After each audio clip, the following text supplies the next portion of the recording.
He's not gonna be there. Sitting. That's fine. I need a reflection.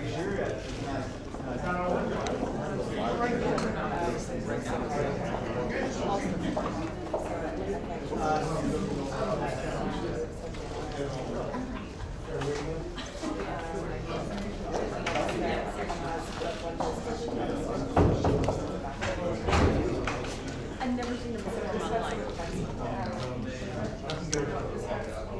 Sorry.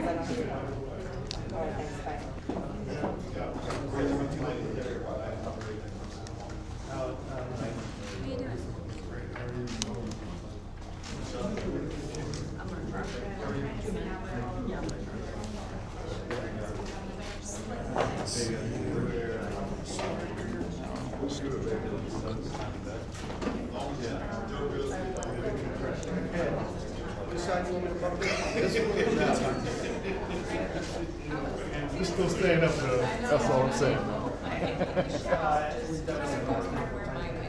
Big baby. The world's watching. Literally.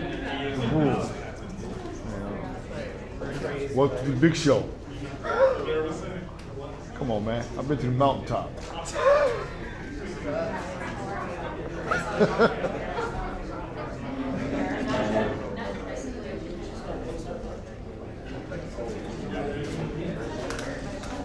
Thanks for coming in here to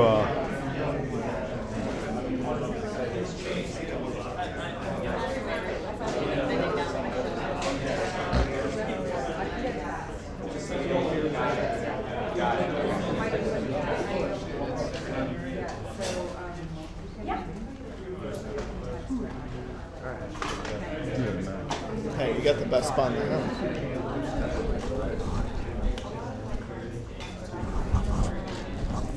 Thanks for saving the spot. yeah. Yeah, just remove that. Put it by my bless. Coming? Yeah, I just gotta get to it with this freaking thing. That's why I hate having this shit. Oh, just no. Oh, here, I'll do this. Yeah.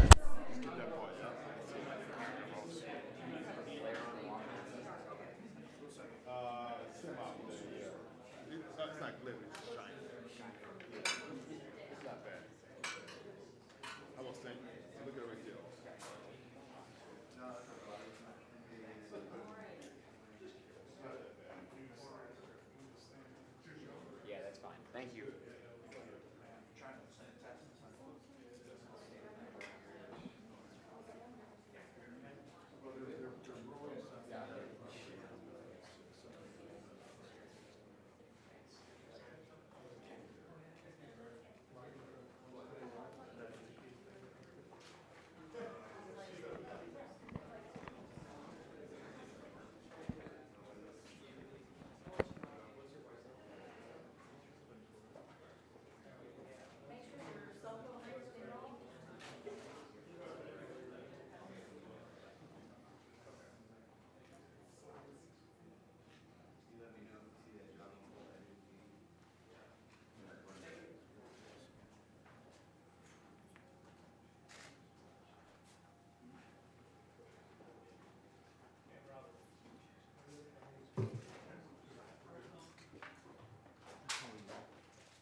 camera just they don't do well when they do color balance, the white balance. Mine's is terrible.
Good morning. An NBC News special report. Here's Savannah Guthrie. We take you now to comments by the president on the shootings in El Paso and Dayton, Ohio. 80 people were killed or wounded in two evil attacks. One Saturday morning in El Paso, Texas, a wicked man went to a Walmart store where families were shopping with their loved ones. He shot and murdered 20 people and injured 26 others, including precious little children. Then, in the early hours of Sunday morning, Dayton, Ohio, another twisted monster opened fire on a crowded downtown street. He murdered 9 people, including his own sister, and injured 27 others. The First Lady and I join all Americans in praying and grieving for the victims, their families, and the survivors. We will stand by their side forever. We will never forget. These barbaric slaughters are an assault upon our communities, an attack upon our nation, and a crime against all of humanity. We are outraged and sickened by this monstrous evil, the cruelty, the hatred, the malice, the bloodshed, and the terror. Our hearts are shattered for every family whose parents, children, husbands, and wives were ripped from their arms and their lives. America weeps for the fallen. We are a loving nation, and our children are entitled to grow up in a just, peaceful, and loving society. Together, we lock arms to shoulder the grief. We ask God in heaven to ease the anguish of those who suffer, and we vow to act with urgent resolve. I want to thank the many law enforcement personnel who responded to these atrocities with the extraordinary grace and courage of American heroes. I have spoken with Texas Governor Greg Abbott and Ohio Governor Mike DeWine, as well as Mayor DeMargo of El Paso, Texas, and Mayor Nan Whaley of Dayton, Ohio, to express our profound sadness and unfailing support. Today, we also send the condolences of our nation to President Obrador of Mexico and all the people of Mexico for the loss of their citizens in the El Paso shooting. Terrible, terrible thing. I have also been in close contact with Attorney General Barr and FBI Director Wray. Federal authorities are on the ground, and I have directed them to provide any and all assistance required, whatever is needed. The shooter in El Paso posted a manifesto online consumed by racist hate. In one voice, our nation must condemn racism, bigotry, and white supremacy. These sinister ideologies must be defeated. Hate has no place in America. Hatred warps the mind, ravages the heart, and devours the soul. We have asked the FBI to identify all further resources they need to investigate and disrupt hate crimes and domestic terrorism, whatever they need. We must recognize that the Internet has provided a dangerous avenue to radicalize disturbed minds and perform demented acts. We must shine light on the dark recesses of the Internet and stop mass murders before they start. The Internet, likewise, is used for human trafficking, illegal drug distribution, and so many other heinous crimes. The perils of the Internet and social media cannot be ignored, and they will not be ignored. In the 2 decades since Columbine, our nation has watched with rising horror and dread as one mass shooting has followed another, over and over again, decade after decade. We cannot allow ourselves to feel powerless. We can and will stop this evil contagion. In that task, we must honor the sacred memory of those we have lost by acting as one people. Open wounds cannot heal if we are divided. We must seek real bipartisan solutions. We have to do that in a bipartisan manner that will truly make America safer and better for all. First, we must do a better job of identifying and acting on early warning signs. I am directing the Department of Justice to work in partnership with local, state, and federal agencies, as well as social media companies, to develop tools that can detect mass shooters before they strike.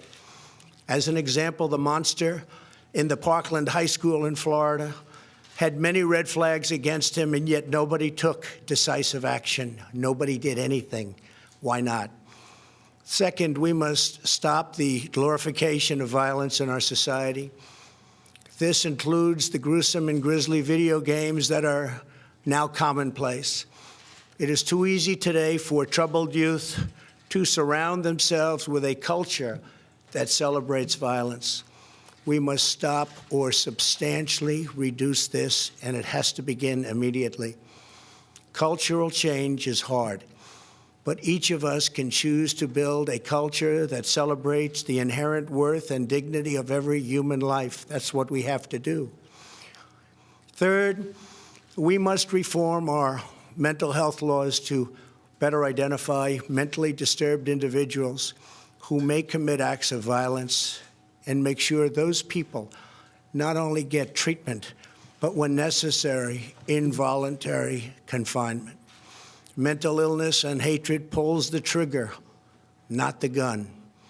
Fourth, we must make sure that those judged to pose a grave risk to public safety do not have access to firearms, and that if they do, those firearms can be taken through rapid due process. That is why I have called for red flag laws, also known as extreme risk protection orders. Today, I'm also directing the Department of Justice to propose legislation ensuring that those who commit hate crimes and mass murders face the death penalty, and that this capital punishment be delivered quickly, decisively, and without years of needless delay. These are just a few of the areas of cooperation that we can pursue. I am open and ready to listen and discuss all ideas that will actually work and make a very big difference. Republicans and Democrats have proven that we can join together in a bipartisan fashion to address this plague. Last year, we enacted the Stop School Violence and Fix NICS Acts into law, providing grants to improve school safety and strengthening critical background checks for firearm purchases.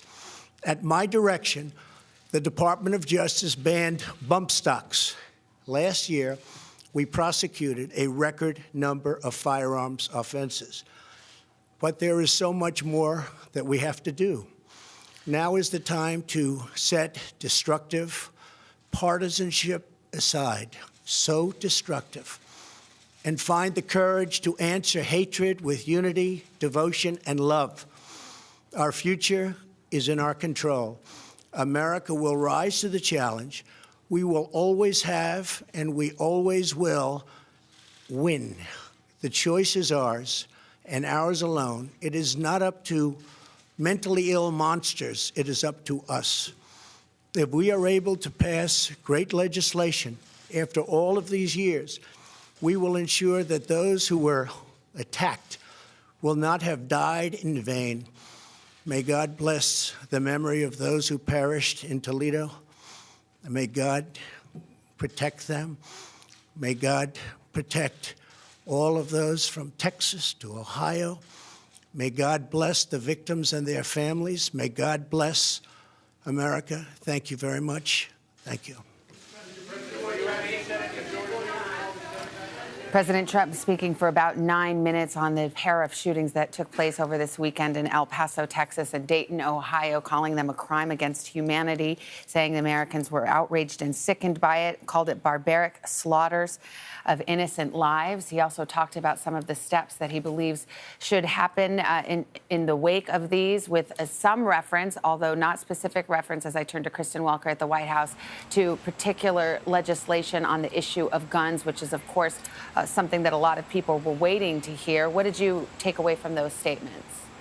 Well, Savannah, it was notable. He did call for 4 steps, including legislation essentially dealing with red flag laws. So what does this mean? This means that authorities or family members can petition to have weapons taken away from an individual who they deem to be dangerous to themselves or to the community. Of course, Democrats will call for expanded background checks. In addition to that, Savannah, they want the Senate to come back into session to deal with this. No indication that's going to happen. Savannah. Much more to discuss, of course, on this issue. We'll have a lot more on NBCNews.com and MSNBC right now. Lester Holt with a full wrap-up on nightly news. We'll return most of you to today. I'm Savannah Guthrie in New York. This has been an NBC News special report.